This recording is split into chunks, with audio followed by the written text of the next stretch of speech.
Y muy buenas noches a todos. Gracias por su presencia aquí. Es un honor y un placer para la Fundación Global Democracia y Desarrollo poder organizar este Café Philo a través de su Centro de Estudio de la Francofonía.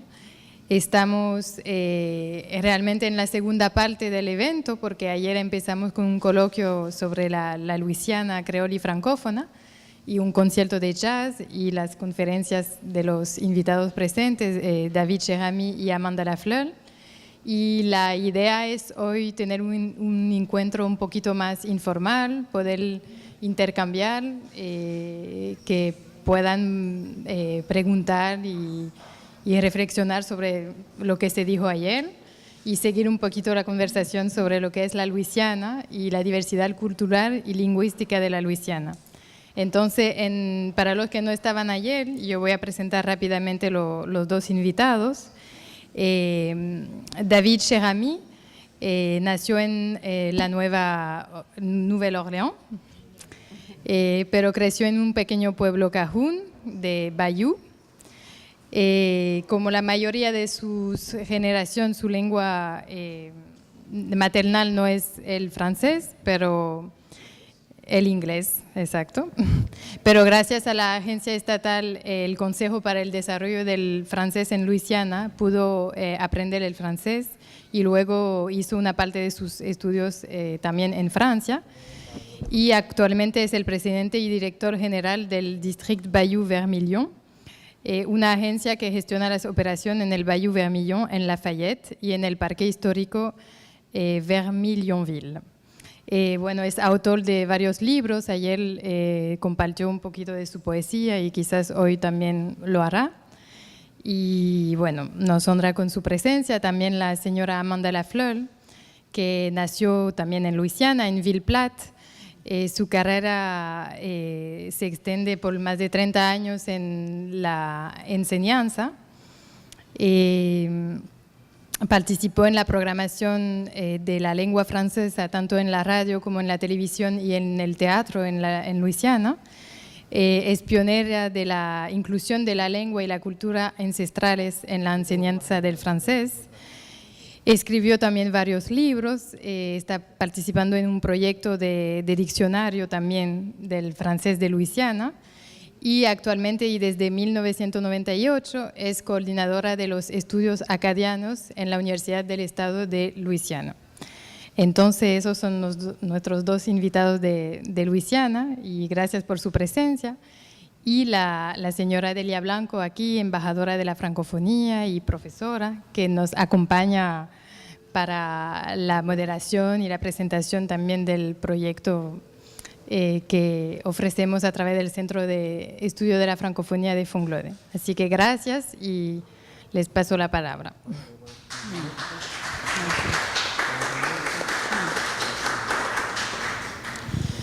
Bien, muchas gracias por su presencia y de nuevo muchas gracias a los estudiantes y profesores de francés que nos han marcado en estos 2 días todo su apoyo e interés por este evento y recordar que realmente la francofonía en este país no puede tener sentido si los profesores, los maestros de francés y los francófonos residentes en este país no comparten con nosotros las reflexiones. Ayer realmente las 2 intervenciones, sea la de Amanda Lafleur como la de David Cherami, creo que nos dejaron con una expectativa muy interesante y yo simplemente, aquí todas las personas que están aquí hoy estuvieron ayer. Yo simplemente hoy casi todas voy a rebotar con lo que a mí me quedó como pregunta o como interés. Y la primera pregunta se la voy a hacer a David Cherami, porque quizás por interés propio, por la poesía, por la literatura, ¿verdad? Y después la segunda pregunta será a Amanda Lafleur. Y la primera pregunta es, en los poemas que él leyó ayer, dans les poésies que vous avez lues hier, c'est évident qu'il y a dans ces poèmes une relation pays très forte et une relation aux éléments pays. Des éléments pays, lorsqu'on vous posait la question sur Césaire, eh bien pour moi, ce qu'il y a de commun, c'est cette relation à l'élément. ¿Ah?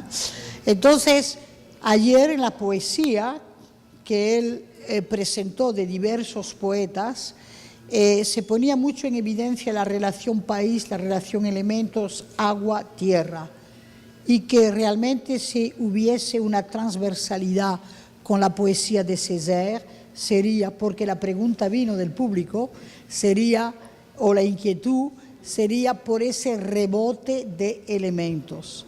Entonces mi pregunta para él, ¿por qué Louisiana, pourquoi la Louisiane est tellement présente dans l'évocation du vers et du mot, et pourquoi la poésie louisianaise de ce que vous avez lu, c'est vraiment une prise de parole? ¿Por qué el rebote es tan importante en el verso del país Louisiana? ¿Y por qué? En esa poesía la palabra es una toma de palabra? Ok, merci. Encore une fois, je m'excuse de ne pas parler espagnol, parce que comme je disais, c'était une langue d'héritage de la Louisiane aussi. Mais pourquoi la parole est si importante en Louisiane? Parce que la Louisiane a été créée par une parole. Un jour, en 1682, un explorateur français qui s'appelait De La Salle a dit, un jour de Mardi Gras, « Je te nomme Louisiane ». Bien, entonces tengo que traducir de manera un poquito sintética, entonces molestar con el curso de su intervención. Él dice que la palabra es tan importante dentro de la poesía en Luisiana porque la Luisiana nació por una toma de palabra, porque el Cavalier de La Salle enunció: yo te nombro, yo te llamo Louisiana. C'est ça. Como si yo te bautizo, Louisiana. Donc déjà, la Louisiane est une pure invention de la parole, dès le début. Entonces, el nombre Louisiana, desde el principio de sus inicios, es un impuro invento. Mais il est évident, dès le début, il y avait déjà des gens, des Indiens, qui habitaient là. Y desde el principio ya habían indios, amerindios, que vivían ahí. Et quand on a fondé la ville de la Nouvelle-Orléans en 1718, il y avait déjà des Indiens, il y avait déjà des Noirs, il y avait déjà des Français, il y avait déjà de tout, dès le début de la colonie française en Louisiane. Y ya cuando se fundó la ciudad de Nueva Orleans en 1718, ya habían habitantes humanos, descendientes de indios, de afrodescendientes, esclavos, amerindios, en fin, ya había toda una población. Et une des langues indiennes les plus importantes s'appelait le Chacta, et que vous pouvez peut-être, si vous lisez Chateaubriand, Les Natchez, très célèbre roman, il parle aussi des Chactas. Mais le nom pour la ville de la Nouvelle-Orléans en Chacta, c'est Palbancha, Bulbancha.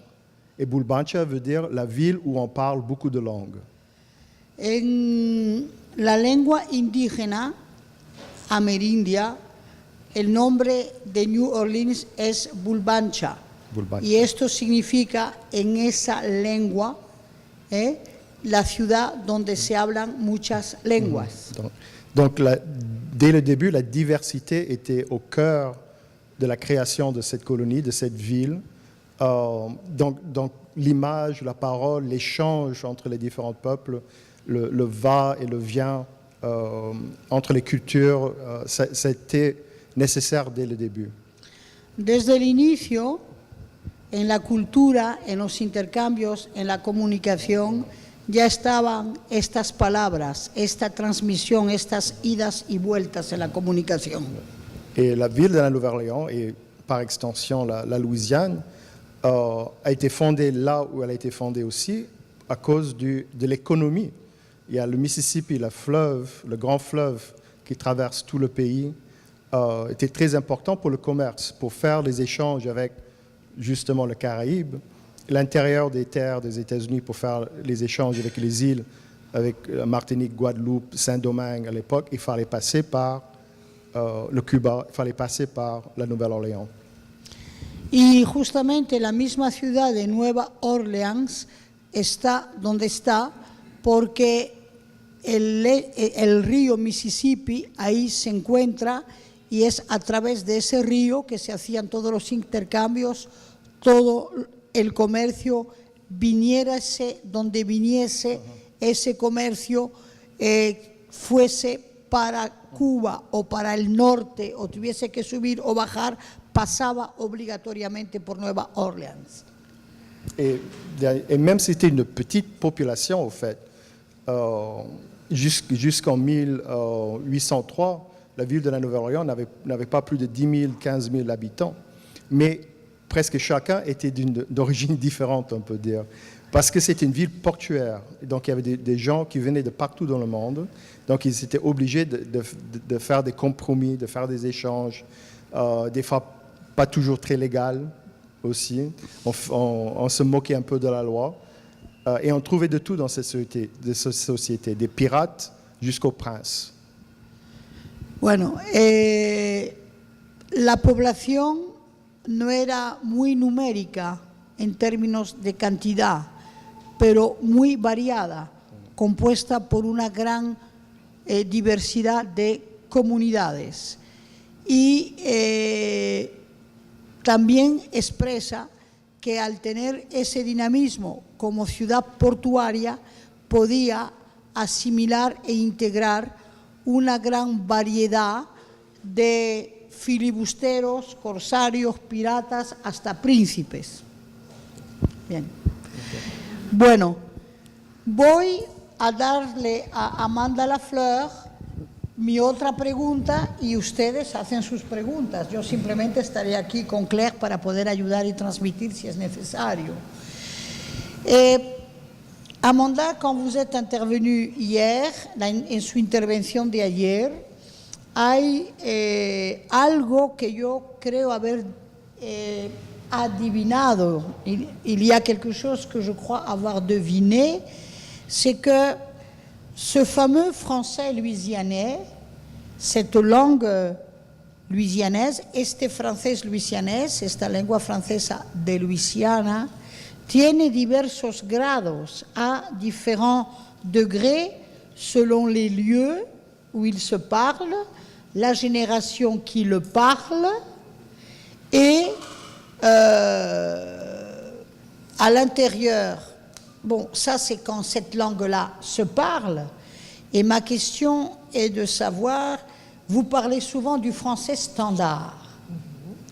Donc, où est-ce que les Louisianais parlent et utilisent le français standard? Et ensuite, comment vous vous débrouillez dans toute cette Louisiane tellement diverse avec ce gombo? Et qu'est-ce qui vous unit? Enfin, est-ce qu'il y a un moment donné où il y a un Louisianais commun a tous?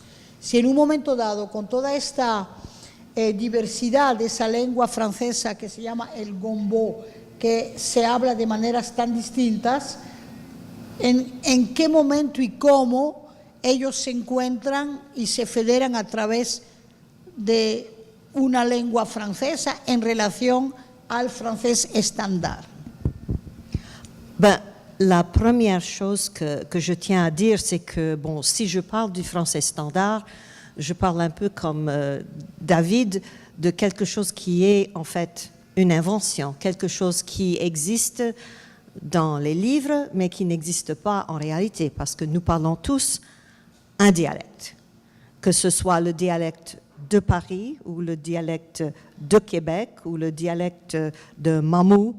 Nous parlons tous un dialecte. Bon, on peut à la limite dire qu'il y a un certain français qui est plus ou moins universel, qu'on entend à la télévision ou à la radio.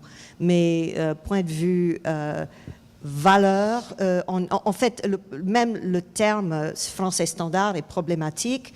Et nous, moi, bon, je l'emploie parce que bon, je trouve que c'est le terme le plus répandu, mais parmi les linguistes, on l'évite à tout prix. On a toutes sortes d'autres termes, j'en passe, mais ça c'est la première chose que je tiens à dire.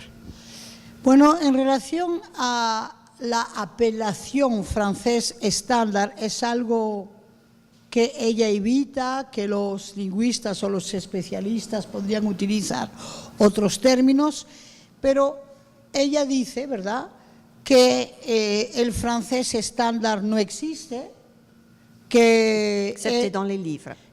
salvo en los libros y en la gramática, pero que el francés que hablamos todos es un dialecto, hasta el francés de París. Si. Et je crois que les Dominicains, comme la plupart des hispanophones des Amériques, ont beaucoup moins de mal à accepter cette notion parce que, évidemment, avec l'espagnol, on a beaucoup de variétés et comme nous, les Américains, on ne s'attend pas à ce qu'un Américain ait un accent britannique et on n'est pas tous après chercher à parler comme les Britanniques et je crois que les Mexicains non plus ne cherchent pas à parler comme les Espagnols. Mais pour la France et pour les francophones, il reste toujours ce genre d'anxiété, ce genre de complexe qu'on se fait pour notre français. Bueno, ella dice que quizás los dominicanos puedan entender más su propósito en la medida en que ustedes tienen una relación específica con la lengua española o con el castellano, ¿verdad? Que ustedes tienen sus modismos, tienen sus acentos, el mexicano, en fin, el cubano, y que quizás que para ustedes la inquietud, la preocupación no sería tan mayor como lo podría ser, por ejemplo, para un español de España. Y que realmente ese problema de hablar de una lengua estandarizada, fuese el español o fuese el francés, no se plantea aquí en América, podemos decirlo así, de manera global, ¿verdad? Voilà. Et autre chose? No? Okay. No, otra cosa es cómo se mueve entonces esa sinfonía o esa diversidad de francés louisianés dentro del contexto louisianés. Voilà. Encore une fois, pour moi personnellement, par exemple, dans mes classes, ma première expérience en tant que professeur de français louisianais, c'était dans une école secondaire, un lycée. Ella dice que como profesora, su primer referente es sus clases como profesora en un colegio de la secundaria, profesora de francés louisianés. Sí. Et dans ces classes-là, bon, mes élèves venaient tous de la région autour de l'école. Y en esas clases sus alumnos venían de esa región que rondea su escuela. Entonces, No, tu peux essayer en espagnol, bien sûr, et je t'aide. C'est que, donc, quand j'ai dû créer mes cours, j'ai été demandé aux gens de la région, aux concierges de l'école, aux cuisiniers, cuisinières. J'ai demandé aux élèves de parler avec les grands-parents pour ramasser une liste de termes pour, je ne sais pas, les maladies, etc.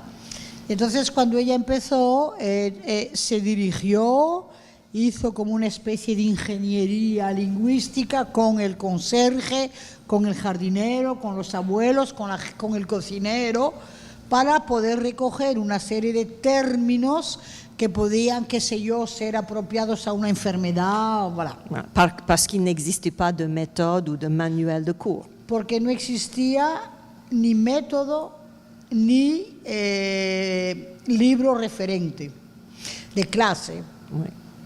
Y ahora Actualmente, ahora, en la actualidad, en la universidad, j'ai des étudiants qui viennent de régions francophones d'un peu partout en Louisiane. en Luisiana. Actualmente, ella tiene estudiantes en la universidad procedentes de una gran diversidad de regiones por toda Luisiana.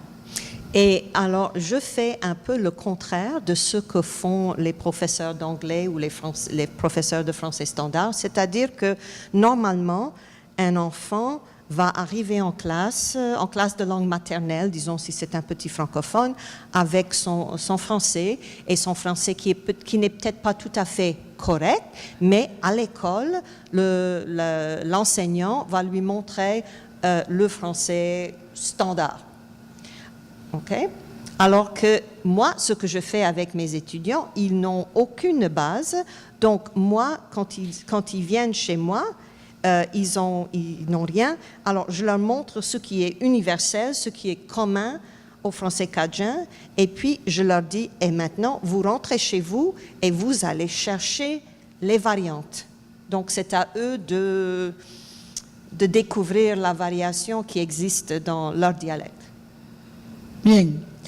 Ella dice que cuando imparte sus clases, ella realmente no practica el mismo método que pudiera practicar un profesor de inglés o de francés con un método estándar.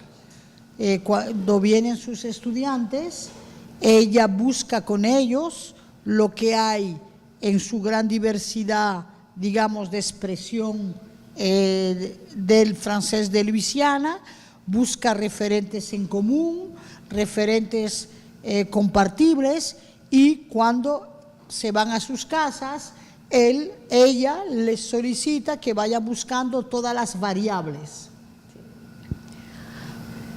Cela dit, on ne peut pas négliger que le monde devient de plus en plus petit.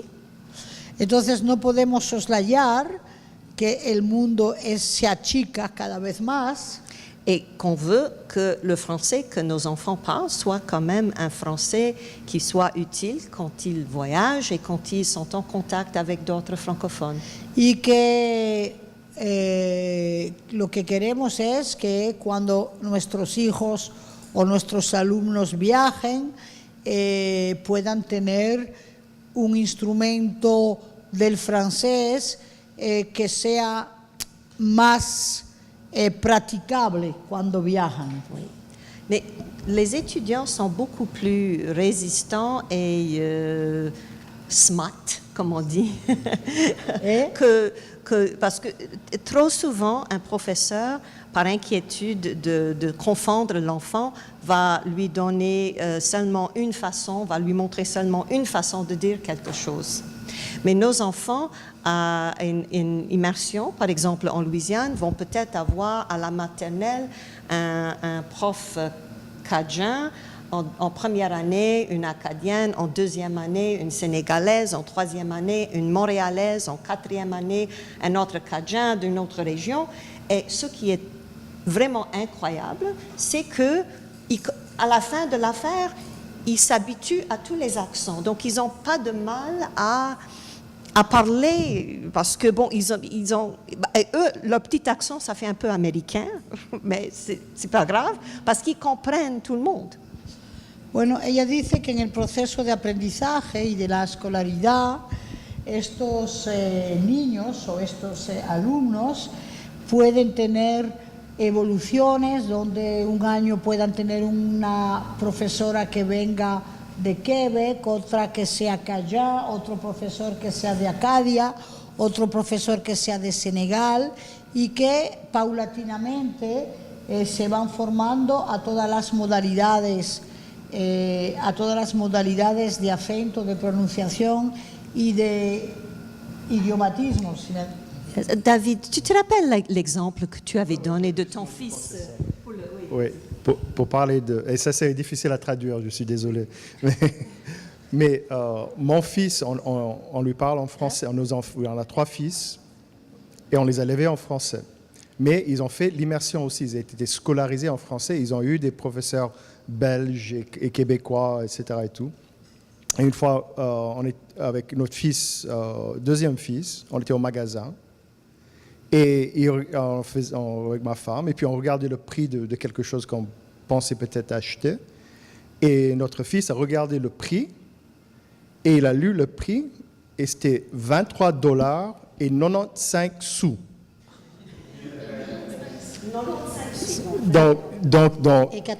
Dans un chiffre, il a utilisé 3 registres de français différents. Parce que dollar, bon, chez nous on dit piastre, donc dollar c'est du français standard. 90, parce qu'il a eu un prof belge qui raconte toujours cette histoire parce qu'il est très fier que mon fils dit 90 pour 90. Et sous, ben ça c'est louisianais, ça c'est les sous. Okay, on n'a pas des cents, mais on a des sous aussi. Bueno, él cuenta una anécdota familiar, estando con su esposa y con su hijo, fueron a hacer una compra y al pedir el precio, al preguntar el precio, le dijeron que eso costaba 95 sous. Entonces $23, 95. Él explica que dólar es una palabra estándar, 90 es 90 en belga, y sous es el referente monetario que se utiliza en Luisiana, que no es centavos, es sous, y no es dólar, los dólares le dicen piastra. Bien, entonces yo creo que con estos detalles ellos han evocado algo. Yo creo que si ustedes quieren hacer preguntas las personas, hay bastantes personas que ayer han estado presentes en la conferencia, entonces yo no quiero estar siempre rebotando haciendo preguntas. Dejo la palabra un poquito a la audiencia.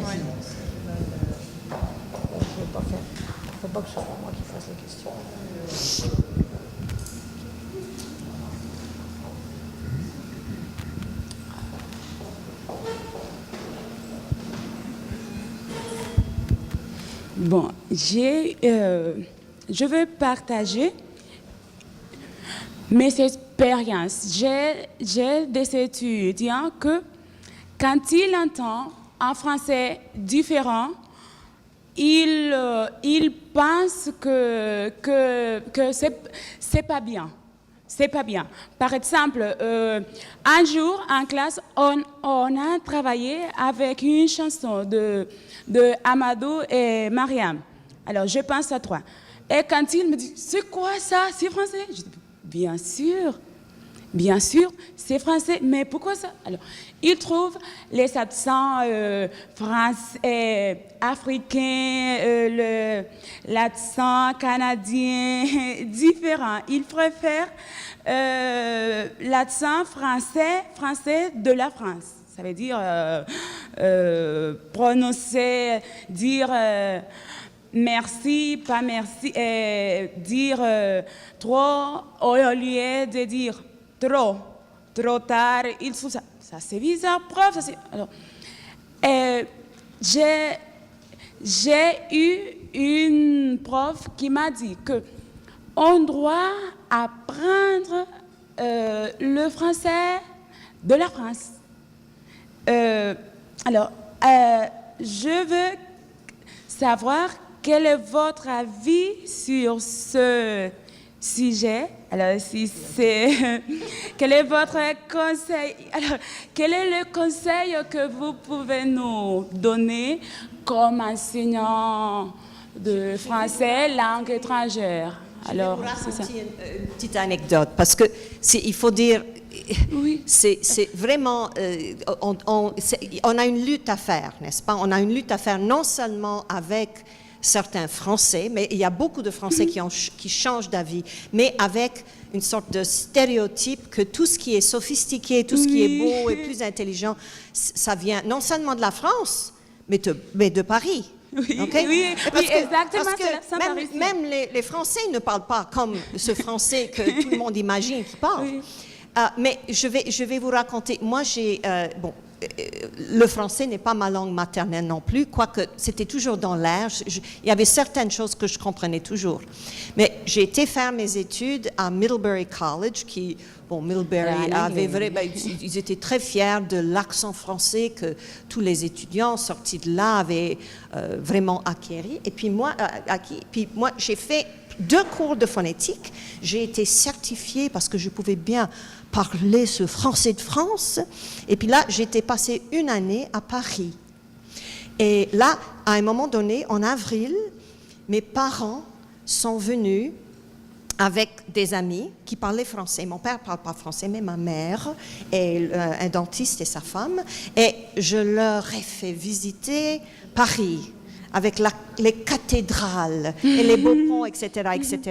Et à un moment donné, et j'ai tout expliqué en français parce que j'étais très fière de mon français. Et à un moment donné, il y a l'ami de mon père qui me demande, il dit, Mandy, il dit, Koya, comment tu craches comme ça quand tu parles? Et je me suis rendu compte, quand il l'a dit, j'étais comme, well, yeah, pourquoi? Pourquoi est-ce que je crache comme... Parce que les Parisiennes parlent comme ça et je veux faire ma belle petite Parisienne, mais je ne suis pas Parisienne. Alors, quand ça arrive...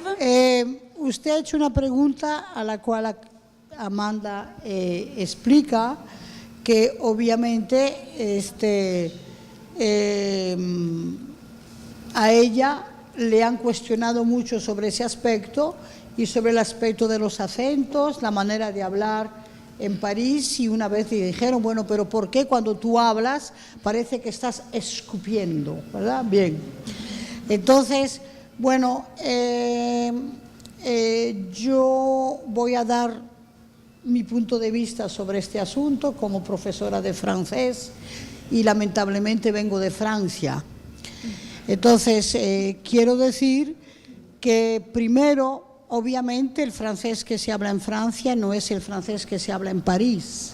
Yo vengo de una región que es el suroeste, donde tenemos nuestro acento, donde tenemos nuestra forma de hablar y también tenemos nuestras lenguas regionales. Yo soy vasco-landesa, aprendí el vasco de niña y después me escolaricé en francés y me alfabeticé en francés. Entonces, este asunto de la lengua estándar o lengua dialectal o modismos lingüísticos, creo que es un asunto referente a todas las lenguas metropolitanas o que pretenden ser la lengua madre. Es el mismo asunto como la tierra madre. ¿Tierra y madre de quién? Entonces, en este aspecto, creo que es obvio que no hay necesidad de ser puristas y que la lengua, desde la perspectiva de la comunicación y de la transmisión, va adquiriendo y vive y se transforma y se moldea tanto en espacios geográficos como en espacios históricos. Ahora bien, simplemente quiero decir que los profesores que somos de francés, que provenimos de Francia, pues también enseñamos la lengua que amamos, que es la nuestra, que es la lengua de Francia, con tolerancias y aperturas a todas las formas de apropiación de esta lengua. On a une bataille, mais je crois qu'il y a une ouverture d'esprit. On a un très bon collègue aussi à Lafayette qui s'appelle Barry Ancelet, qui est professeur. Et il raconte toujours l'histoire que lui, il parlait en français cadien aussi. Et puis les Français disent « Ah, ça se dit pas ». Et puis, ben oui, ça se dit, je viens de le dire. Je l'ai dit, donc on peut le dire. Et en ce qui concerne l'enseignement, c'est sûr que là, il y a des raisons économiques qui interviennent aussi pour avoir les matériels. D'où viennent tous ces livres, d'où viennent toutes ces méthodes. C'est sûr que la France, à sa grand honneur, je dirais aussi, inonde le monde avec ses livres pour essayer de répandre la langue française. Mais je dirais, comme je disais hier soir aussi, et qu'avec Delia, on a raconté de ça l'autre jour, les Français, ils parlent français, mais ils ne savent plus pourquoi ils parlent français. Mais nous, les francophones, à l'extérieur de la France, nous savons pourquoi nous parlons français. Parce que nous savons que c'est pour transmettre les valeurs de l'égalité, fraternité, liberté, etc. Et il me semble que les Français ont quelque part oublié ça aussi. Tandis que nous, les autres francophones, on se rend compte que c'est une grande famille et on accepte la diversité. Très facilement. Et moi, même quand on parle et quand quelqu'un de la Louisiane, de deux régions différentes, comment est-ce qu'il trouve un français commun? Parce qu'après, il parle de la langue, il dit « Oh, vous dites comme ça chez vous, mais chez nous, on ne dit pas comme ça, on dit comme ça. » Et après, bon, moi, je sais comment toi tu le dis, maintenant tu sais comment moi je le dis. Et on le partage, comme si ça a toujours été comme ça en Louisiane. Il fallait qu'on le partage, il fallait qu'on se connaisse. Parce que le climat en Louisiane était très, très difficile. Et si on ne s'entraidait pas, on n'allait pas survivre, certainement. Mais en ce qui concerne le contexte de l'école, des livres, des professeurs, etc., c'est sûr qu'il y a toujours cette idée d'une certaine élégance, une certaine classe sociale qui interviennent, qui, pour moi, n'a pas vraiment beaucoup d'importance. Pour moi, l'important, c'est qu'on partage, qu'on se parle, qu'on se comprenne, etc. Et qu'un Québécois... je veux savoir comment les Québécois disent certaines choses. J'adore cet accent. Et je trouve que, pour moi, un Américain, comme disait Amanda, je ne m'attends pas à ce qu'un Américain parle comme un Australien ou comme un Sud-Américain. Et je veux savoir comment eux, ils parlent anglais différemment. Moi, je trouve ça une richesse. Et je ne comprends pas toujours ce qu'ils disent non plus. Les Australiens, moi, j'ai beaucoup de mal à comprendre un accent australien. Mais personne ne va dire que ce n'est pas de l'anglais qu'ils parlent. Personne ne va jamais dire que moi, j'ai commencé à parler anglais, ce n'est pas de l'anglais que je parle parce que j'ai un accent particulier, etc. Et en espagnol, j'imagine que c'est la même chose. C'est un accent dominicain, un accent espagnol, etc. Mais personne ne va dire, oh, il est du Chili, il ne parle pas espagnol, il parle du chilien. Hein? C'est la même chose comme ça. Mais en français, on dit, non, c'est pas du français. Ça ne se dit pas en français. Et je crois savoir d'où ça vient. Justement, c'est l'influence de l'Académie française, parce que c'est dès le début, on parle de la France, qu'on parle français en France, mais avant l'Académie française, ce n'est pas du tout le cas. On parlait l'occitan, on parlait le breton, on parlait le basque, on parlait l'alsacien. Donc c'était un but politique pour rassembler le royaume de la France après l'édicte de Cotterêts-Villeray, qui disait que maintenant l'administration de la France sera en langue française. Même s'il y avait presque personne qui parlait français, après il fallait que tout le monde apprenne le français.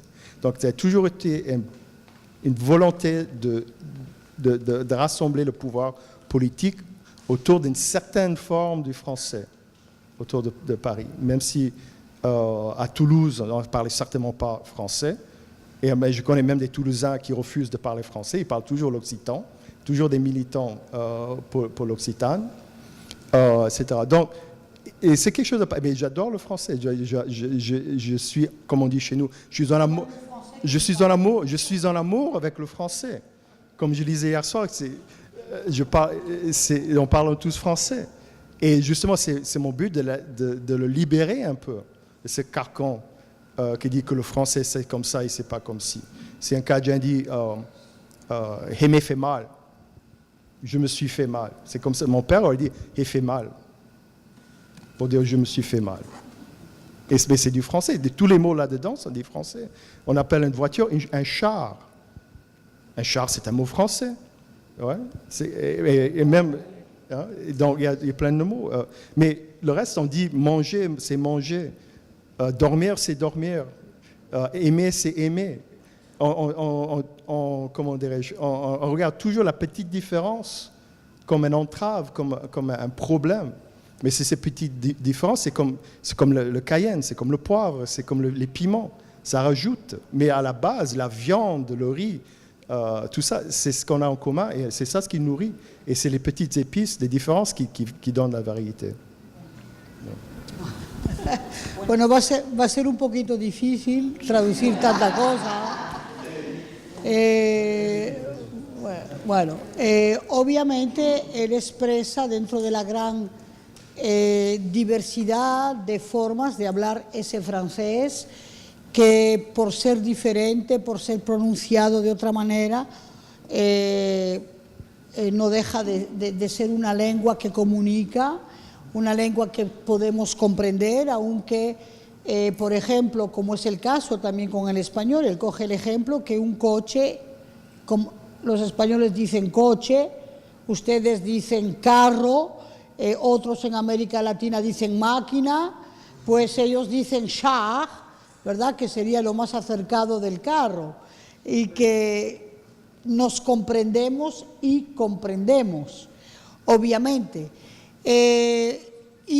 Pero yo quiero rebotar sobre lo que dice, para que pasemos a otros aspectos que no sean únicamente los aspectos lingüísticos. Yo quiero rebotar sobre lo que dice Amanda, es que yo creo también que así como siguen habiendo puristas dentro de estas lenguas metropolitanas que han ejercido concentración de poder a través de la unificación de esa lengua, yo creo que cada vez más hay más apertura, y que también los franceses que hablamos el francés de Francia también nos abrimos al mundo con muchas variaciones, y que prueba es que, por ejemplo, en nuevos métodos que tenemos de enseñanza, intentamos incursionar cada vez más sobre las diferencias lingüísticas que pueden haber tanto de Quebec, inclusive tenemos el referente de poemas de Kirby, donde encontramos la resonancia de ese francés. Obviamente no se trata de mantenerse dentro de un purismo, pero sí es verdad que esa forma y esa manera de los luisianeses hablar la lengua francesa es realmente una lengua abierta que integra todas las posibilidades de transmitir y de comunicarse a través de esa herencia común que es el francés. Entonces, no sé si quién más quiere hacer algún tipo de pregunta, señor. Bonsoir à tous. Pues, on peut pas faire un- Excellente conférence. Merci beaucoup. Je suis Jeff Tay, conseiller pédagogique du ministère de l'Éducation et aussi professeur de la langue française. J'ai deux questions au niveau psychopédagogique et au niveau psychopolitique. La première question, psychopolitique, ouais. Exactement. Avec Madame Amanda Lafleur, et hier vous avez parlé sur l'évolution de la langue française en Louisiane.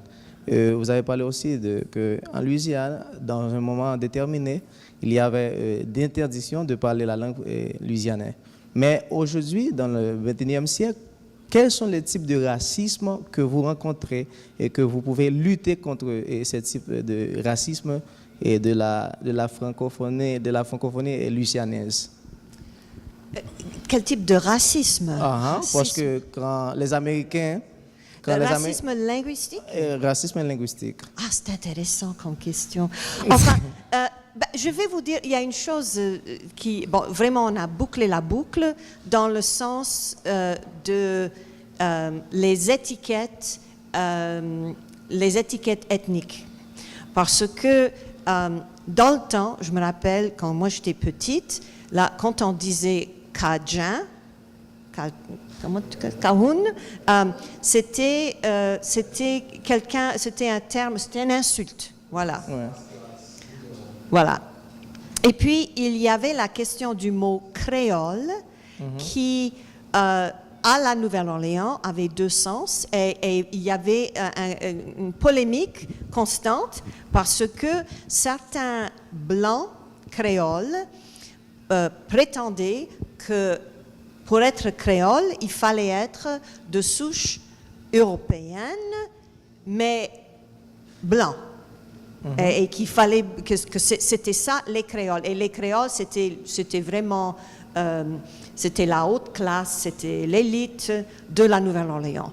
Alors qu'il existait toujours une classe de créoles de couleur qui était aussi une classe très, très éduquée, mais c'était des gens vraiment de sang mixte, encore une fois de souche européennes, mais aussi de souche africaine et très souvent amérindienne. Et pendant la période, surtout la période de ségrégation aux États-Unis, il y a cette bataille qui a continué pendant très longtemps. ¿Tu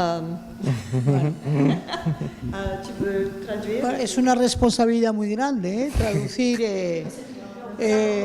preguntas tan grandes, tan complejas. Bueno, para el público que no es francoparlante aquí, el señor hace una pregunta sobre cuál sería en la actualidad los aspectos de racismo, de comportamiento racista, en lo que pudiera ser el aspecto psicopolítico y psicopedagógico en el marco del francés, en Luisiana. Y entonces, bueno, Amanda Lafleur encuentra que la pregunta es interesante y que delicada, por supuesto, y que ella recuerda, ¿verdad?, que hubieron años donde ser cajun o hablar cajun o el francés de los cajuns era considerado como algo de segunda calaña o de tercer grado o recluido, pero que también hubieron momentos históricos dentro de la historia de Luisiana donde el término creol fue, digamos, referido a diferentes etimologías donde cuando se hablaba de creol no se podía comprender, por ejemplo, que un creol era lo que ayer hemos comentado, es decir, el blanco de Luisiana, criollo en el sentido de la palabra criar, crecer en un lugar, como es el blanco criollo, entonces blanco creol para Luisiana, y esto es muy interesante. Lo que podría hacer referencia a algo que ya existe, no sé si ustedes están de acuerdo, los dos, que son los famosos bequés de las islas de Guadalupe y Martinica, que son los oligarcas criollos nacidos y criados en el lugar, que son los creol blancos. Bien, y entonces hubo también después del otro lado tener que entender lo que es el creol afrodescendiente o afroantillano, hablando la lengua creol. Entonces, todos esos matices obviamente son muy importantes, pero tal como ha hecho él la pregunta, Amanda, ¿realmente era una manifestación racial y racista este tipo de señalamientos? ¿C'était du fait linguistique ou du fait social que se manifestait ce racisme? Ça allait ensemble. Bon, oui, c'est ça, ça allait ensemble, mais c'était surtout une question de race à un moment donné. Aujourd'hui, ahora, cuando hablamos de los creoles en Luisiana, es más complicado, porque hay identidad de creol, porque ahora tous les termes, todos los términos, el mundo fier.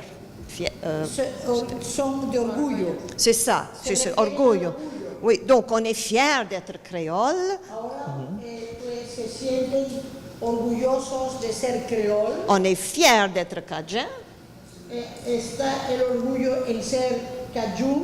Et même s'il y a des Noirs dans ma communauté qui parlent exactement le même français que moi je parle, eux, parce qu'ils s'appellent créole, disent qu'ils parlent créole. Même si, du point de vue linguistique, c'est tout à fait différent du créole que je vous ai montré hier soir. Entonces, ella dice que si aún dentro de su comunidad y en su mismo espacio y lugar hay afroamericanos o afrodescendientes y que ellos hablan la lengua luisianesa, ellos dicen que hablan creol y ella dice que no es creol. Pero no puedo decir a Alga que es su derecho de decir que es el nombre de su idioma. Sí, bueno, ella lo deja con ese pensar y tolera ese pensar, se tolera ese pensar. Gracias, Amanda. ¿Hay otras? ¿Sí? J'aimerais simplement finir avec, parce que la dernière chose, c'est que, comme j'avais dit, on a bouclé la boucle, c'est qu'aujourd'hui, ce qui se passe, c'est que maintenant qu'on est fier de ce nom créole et de ce nom cajun, c'est qu'on a l'impression que tout le monde veut l'être. Et les jeunes, los jóvenes, ont maintenant rejeté le terme créole et rejeté le terme cajun parce qu'il y a des jeunes qui ont appris le français à l'école qui ne sont ni créoles ni cajun et ils trouvent que c'est trop exclusif. Alors maintenant, qu'est-ce qu'ils disent? Eux, ils aiment dire on est franco-louisianais. Donc, ce sont les jeunes qui viennent vers nous et en plus, on parle du cajun, on parle du créole, et qu'est-ce qui se passe? Si je parle de mon français cajun, j'ignore complètement les indigènes, les Omas, les Indiens qui parlent français. Alors, bravo à ces jeunes qui se rendent compte alors maintenant, ce terme qui était un terme qu'on a dû lutter pour accepter, maintenant on l'a rejeté de nouveau. Bueno, vamos a ver si no traiciono lo que ella quiso decir. Difícil traducir y a la vez estar en el mismo rollo, ¿no? Bueno, ella dice que así como hay esa especie de orgullo en ser creole o en ser cajun,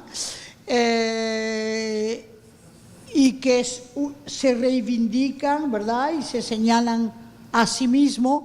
Por otro lado, las nuevas generaciones de hoy, como respuesta, dicen que ellos no son eso, que ellos son franco-luisianeses. Entonces, parece ser que ella quiere expresar, tu voulais dire que c'est pas mal que ça se passe comme ça aussi. C'est plus inclusif. Que ella, qué bueno. Ella dice que eso es más inclusivo para ellos, ¿no? Que se incluyen más dentro de este término. Bien, gracias Amanda, y si alguien más quiere hacer otro tipo de pregunta, ¿hay una pregunta por allá? Tenía dos, pero si no hay espacio lo cedo. Sí, a ver si vamos a buscar otra persona.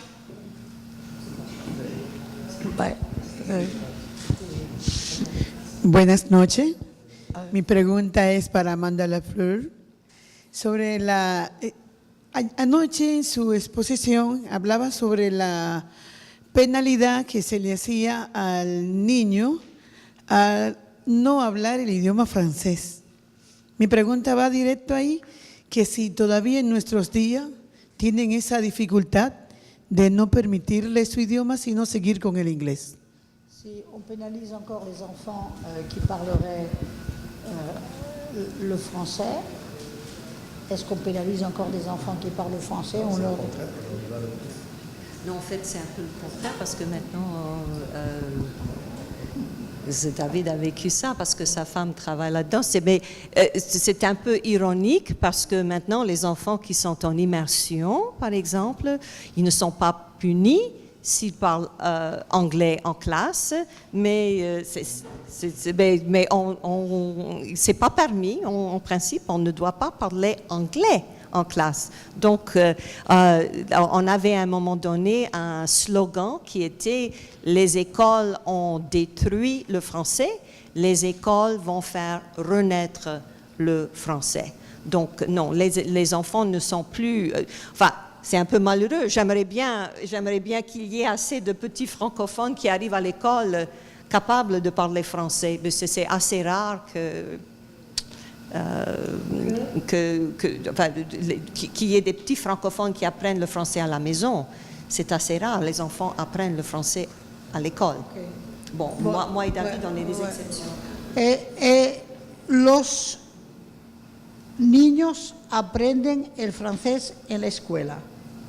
Ella dijo también que no están penalizados como antes.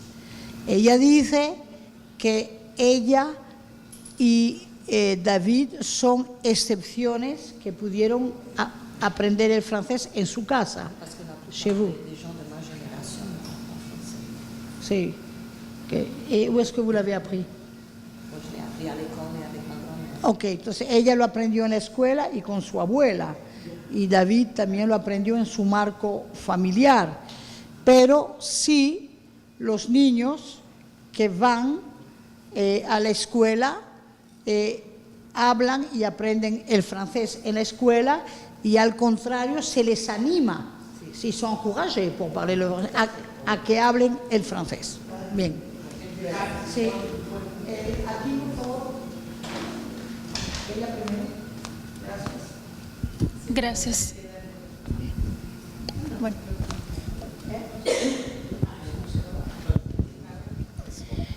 Yo tengo una pregunta. No pude venir por cuestiones de trabajo a la charla de ayer. A la conferencia de ayer no pude asistir.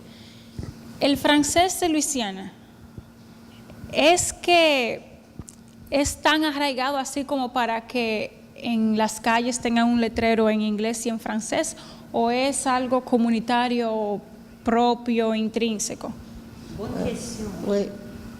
Sí. Oh, c'est quoi la question? J'ai pas compris. Est-ce que le français est plutôt Ok.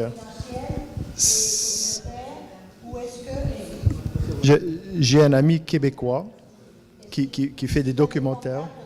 Oh, c'est visuel, on peut voir les panneaux. Mais j'ai un ami québécois qui fait des documentaires, qui s'appelle André Gladu, qui a trouvé une très belle expression. Il dit en Louisiane, le français est une langue cachée aussi. Il faut aller la chercher. Parce que tout le monde parle anglais. Et si quelqu'un commence à nous parler en anglais, et disons qu'un Cajun qui n'a pas été éduqué en français, mais qui parle français, et il y a beaucoup de Français qui viennent, qui parlent anglais, mais si le Cajun pense que le Français parle mieux anglais que lui, il parle français, il va parler en anglais avec le Français. Et le Français ne va jamais savoir que cette personne, au fait, parle français. Mais si on fait l'effort de parler en français, là, on le découvre. Et même encore moi, qui est dans ce mouvement depuis 25 ans, je découvre encore des gens que je n'avais aucune idée qui parlaient français.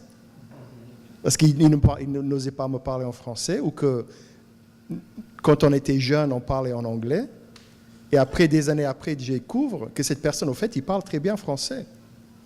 Donc, il n'y a pas un militantisme comme au Québec qu'on a en Louisiane. Si on veut parler en anglais, comme j'ai dit, pour nous, la mentalité, c'est l'important, c'est l'échange d'informations. Si ça passe en anglais, ça se passe en anglais. Si ça passe en français, ça ne fait pas rien, c'est bon.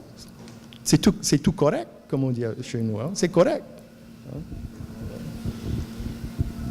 Bueno, realmente de lo que él dice la cosa no está como tan separada, ¿no? Sino que hay mucha gente que no habla el francés pero que lo comprende, y hay mucha gente que habla el inglés y que también podría hablar francés, y él ha descubierto gente que él nunca jamás pensaba que finalmente comprenden y hablan el francés.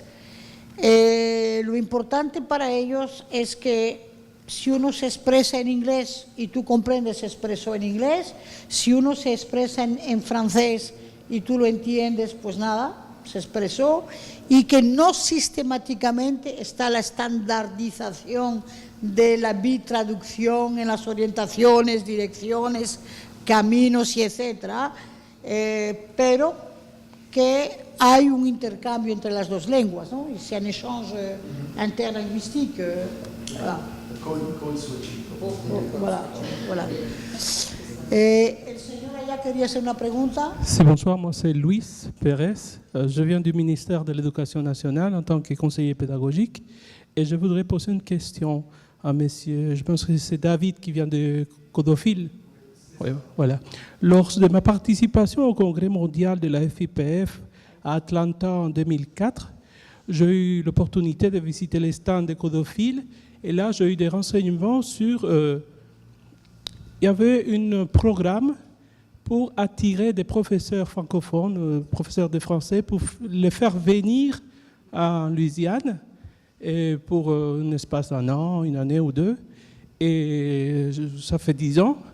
Je me pose la question, est-ce que ce programme continue et est-ce qu'il aurait la possibilité de faire venir des professeurs de français francophones dominicains à Louisiane? Voilà, merci. Bueno, el señor pregunta si hace unos años que él fue a un congreso, vio un estante del Codofil, que es el centro que dirigió el señor Cher Ami sobre el francés, si todavía hoy hubiese esa posibilidad de postular y de ir a Louisiana. Bon, d'abord, je ne suis plus au Codofil depuis quelques années, mais je suis toujours au courant. Le programme existe toujours. Et d'ailleurs, je crois qu'il est déjà... Non, ils vont partir bientôt. Il y a une délégation qui va partir à Paris, à Rennes, en France, et à Bruxelles, justement pour passer les entretiens, etc. Et même juste avant 2004, comme vous avez parlé de ça, toute la scolarité aux États-Unis était en train de changer profondément. Je dirais qu'avant, ça aurait été possible, mais maintenant, une des conditions, parce que, comment dirais-je, c'est un cauchemar, en fait, maintenant, c'est un cauchemar pour avoir ce qu'on appelle les professeurs hautement qualifiés. Ça, c'est le terme, il faut qu'ils soient hautement qualifiés. Et ça change de pays en pays, mais nous, on a certains critères qu'il faut avoir pour dire qu'un professeur du Québec, il faut qu'il ait tel ou tel diplôme, telle ou telle expérience de la France, etc., etc. Et aussi une condition, même s'il y a des Dominicains, je suis sûr, qui parlent très bien français, une des conditions, c'est que ce soit le français langue maternelle aussi. Et moi, je trouve ça bête, mais ce n'est pas moi qui fais les règles. Peut-être, heureusement, d'ailleurs, c'est pas moi qui fais les règles. Mais, et justement, on parlait un peu avec Delia, j'aimerais justement voir avec plus d'échanges avec les pays de la francophonie, de l'OIF, etc. Et la République dominicaine est à statut d'observateur dans l'OIF, que je félicite Delia d'avoir décroché ça, parce que moi, ça fait des années que j'essaie d'avoir ça pour la Louisiane. La Louisiane n'est pas reconnue par la francophonie, l'OIF, même si on a dans d'autres instances comme LSU, son université, fait partie de l'agence universitaire de la francophonie. On a des maires des villes qui font partie des maires francophones, qui participent à toutes ces instances. Mais en ce qui concerne le sommet et l'OIF, proprement dit, la Louisiane et d'autres régions qui ne sont pas autonomes, qui ne sont pas souverains comme nous, on fait partie des États-Unis. Donc, on n'est pas un État souverain, donc on ne peut pas faire partie de l'OIF. Mais pour faire venir les professeurs dominicains, moi, j'aimerais, ça c'est une idée que j'avais lancée pour les autres, pour faire, pourquoi pas, les Bulgares qui parlent bien français, pourquoi pas, les profs bulgares, j'aimerais bien voir ça. Mais il y a des règles en place qu'on doit suivre pour le bien ou pour le mal. Et après, j'aimerais que, justement, il y a un professeur ici que j'ai fait venir en Louisiane, il y a, je ne vous dirai pas combien d'années. Peut-être qu'il peut vous parler de son... Non, moi aussi, ça fait longtemps que je suis là aussi. Donc, peut-être elle, après, si elle veut, peut-être parler de cette expérience qu'elle a eue d'enseigner le français en Louisiane. Bon, lo interesante de la respuesta del señor Cher Ami es que, obviamente, el Codofil tiene unas reglas de postulación que responden a reglas de postulación donde se pide una serie de requisitos a los profesores, un requisito de competencia, y que en esa competencia uno de los requisitos es que el francés sea su lengua materna. Uno puede estar de acuerdo, puede no estar de acuerdo, pero hay un requisito. Y eso es muy interesante porque realmente ese organismo, ¿verdad?, pide una serie de competencias que son las competencias que ellos entienden en relación a la situación del francés y la pedagogía del francés en Luisiana. Pero para contestar a David de entrar en la OIF, República Dominicana realmente lo que tuvo como suerte de entrar dentro de este estatus de país asociado es que no somos los técnicos o los idealistas de esa idea que hemos hecho posible que el país entrara en la OIF. Es que hubo una voluntad política de un presidente, de un ejecutivo que expresó que pertenecer a la OIF era algo interesante en cuanto a los aspectos desarrollistas del país y que se hizo la política de los pasos necesarios en cuanto a diplomacia y a contexto para que así fuera. Tiene que haber voluntad política también en estos aspectos, ¿eh? Entonces realmente yo creo que estamos en la Fundación Funglode, de acuerdo, pero estamos en la fundación de un expresidente que hizo posible que este país entrara dentro de ese organismo. Bien, Victoria, ¿quieres hacer una pregunta? Si yo entendí, para participar en esa universidad o en esa organización, hay que tener el francés como lengua materna. Yo pienso que es muy limitante cuando el francés lo que quiere es expandirse y la francofonía. Porque, por ejemplo, tengo entendido que Luis no es, su lengua materna no es francesa, sin embargo, es un profesor de francés con condiciones. Pienso que es muy cerrado ese requisito, que no ayuda a la propagación de la francofonía. Sí. Elle dit, elle va dans ton sens, que vous pensiez forcément que le fait d'avoir le français comme langue maternelle n'est peut-être pas un règlement sur lequel tu serais totalement d'accord. Madame dit que être conditionné par le fait d'avoir le français comme langue maternelle alors qu'on peut être un très bon enseignant de français est peut-être une formalité un peu boiteuse et qui n'aide pas forcément la francophonie. Oui, mais après il y a des, comment dirais-je, il y a les questions de visa, l'accord de visa, de l'immigration, le statut du professeur, c'est très compliqué. Mais il faut dire aussi que nous, comme je dis, on est descendants de pirates en Louisiane, donc on tord un peu les règles de temps en temps. Et après, j'ai pensé, mais c'est vrai que j'ai recruté des Algériens et des Tunisiens.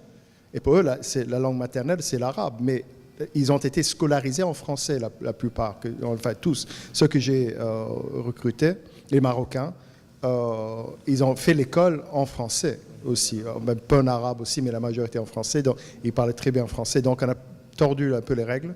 Mais comme je disais, l'espagnol aussi, c'est une langue importante en Louisiane, c'est une langue d'héritage aussi, et nous avons aussi, de l'autre côté, des accords avec le Mexique et l'Espagne, et on fait venir des professeurs pour enseigner des cours, parce qu'on a l'immersion espagnole aussi en Louisiane. C'est pas aussi important qu'en français. Il y a même le mandarin, il y a quelques cours de mandarin aussi, donc on fait venir des Chinois aussi pour enseigner aux Louisianais. Donc il y a toujours un moyen peut-être pour trouver, pour tordre l'affaire, pour le faire venir dans notre sens, mais des pirates, on a toujours trouvé les moyens. Comme je disais, comme on est toujours très débrouillard. Je crois que si on doit résumer l'esprit des Louisianais, en un seul mot, c'est débrouillard, on se débrouille. Pour ne pas dire on se démerde, toujours en français, parce qu'on n'a pas toujours, tous les moyens qu'il faut pour réussir, mais on réussit quand même. Et donc on va trouver un moyen peut-être pour faire ça, et j'aimerais bien parler de ça. Mais comme ce n'est plus dans mes compétences, moi je peux suggérer ça aux gens maintenant qui sont avec le codophile. Mais ça, comme je dis, c'est très compliqué pour faire ça. Bueno, él se extendió a explicar que, bueno, se han planteado una serie de problemáticas también, que eso pasa por contratos, por visados, etcétera. y que realmente lo que él expresa es que las competencias lingüísticas que se solicitan dentro del Codofil como inmersión, también en Luisiana conviven con otras competencias que es con el español, como también puede ser con el mandarín. Pero a mí me interesa porque realmente él le expresó a Claude si ella quiere hablar de su experiencia, ya que ella es actualmente la coordinadora de francés de la Alianza, y si ella quiere hablar de su experiencia en el Codofil. ¿Tienen toda la noche? Será la última intervención.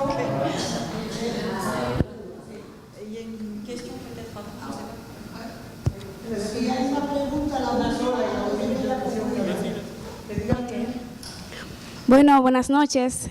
Mi nombre es Talía y mi pregunta es para el señor David. Es acerca de dos aspectos culturales que son muy importantes para un pueblo, como lo es la literatura y la música.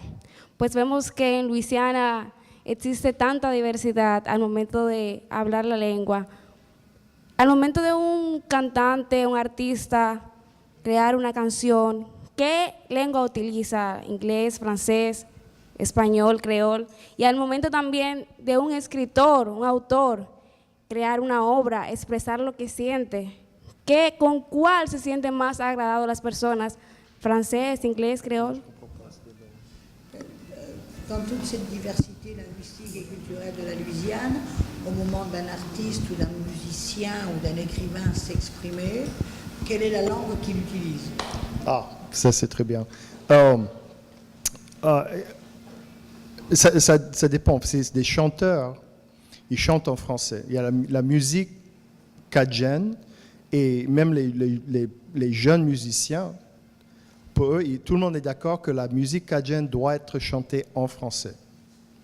Mais on a une autre musique en Louisiane qui s'appelle le Zarico, qui est la musique des créoles. Et là, ils sont moins d'accord sur le fait qu'il faut qu'on chante en créole. Mais, et je trouve que c'est moins important dans le sens où, pour le Zydeco, ce n'est pas tellement les paroles, c'est le rythme, c'est la danse, et que ça rappelle les Caraïbes, ça rappelle l'Afrique. Le message est dans la musique même. Tandis que pour la musique cadjane, moi je dirais qu'on fait partie d'une tradition française de chansonniers, où la chanson, même c'est toujours la même histoire. C'est l'amour, elle m'a quitté, j'ai perdu, mon chien est mort, enfin toujours les blues, comme ça, toujours des histoires terribles. Mais ça fait partie de l'histoire, donc on s'exprime en français pour la chanson. Et après, pour la littérature et le reste, bon, ça dépend. Moi, j'écris en français, il y en a d'autres qui écrivent en anglais, etc. Ça dépend. Et justement, je suis en train d'écrire un article sur l'art cadjan. Qu'est-ce que c'est l'art cadjan? La peinture, la sculpture. Est-ce qu'il existe un art cadjan? Moi, je crois que oui, mais je suis en train de travailler cette idée. À partir de quoi? Et est-ce que la langue a une importance? Et si oui, comment ça se traduit visuellement? C'est une grande... mais le français nourrit tout ça. L'expérience française en Louisiane, de langue française, pour moi, ça nourrit tout le reste. La cuisine, la musique, l'art, etc. C'est ce fond qui vient du français, qui informe tout le reste. Là. Bien, de manera resumida, él expresó, ¿verdad?, que en cuanto a la canción y sobre todo la canción cajun, se hace en lengua francesa y que después, en cuanto a la literatura, los cajun, la mayoría escriben en francés y, bueno, también pueden haber luisianeses que escriban en inglés. También expresa que actualmente él está haciendo, que toda esa diversidad lingüística se expresa también en la creatividad gastronómica, en las manifestaciones musicales, en la gesta, y que depende de la comunidad cultural o del espacio cultural.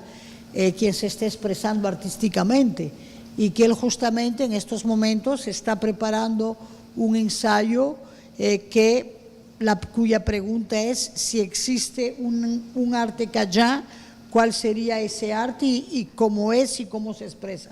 Está en eso, ¿de acuerdo?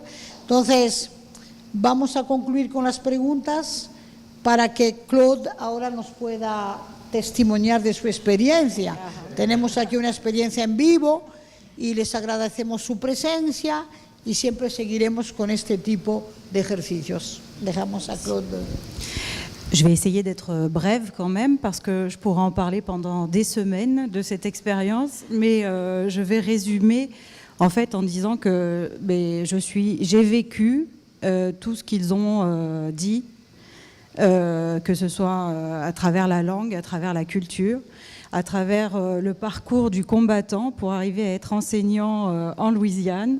Et d'ailleurs, David Cherami a fait une présentation le jour où je me suis présentée pour mon entretien. Il a fait une présentation avant devant un amphithéâtre de, on va dire, 300-350 personnes minimum.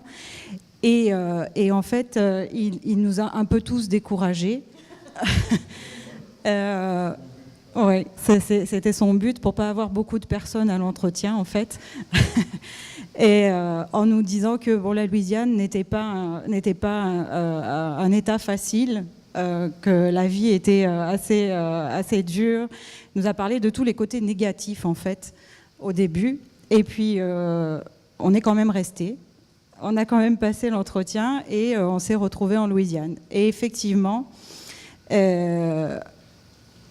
le point central, je pense, de ce qui a été dit ce soir, c'est l'ouverture et l'échange, de part et d'autre.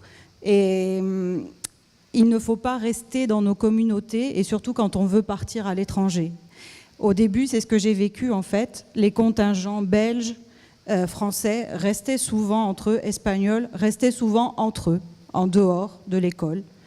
Mais pour peu qu'on aille un peu vers effectivement ces Louisianais qui parlent ou cajun ou anglais, on découvre qu'effectivement eux ont le goût d'échanger et sont contents finalement de nous avoir pour partager.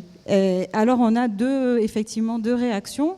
Les personnes, les grands-parents en fait des enfants que moi j'avais à l'école, n'osait pas parler cajun avec moi en me disant mais non, toi tu parles le français de France, je n'ose pas. Donc vous avez dit ça, voilà, tu parles le bon français. Ça c'était leur première réaction.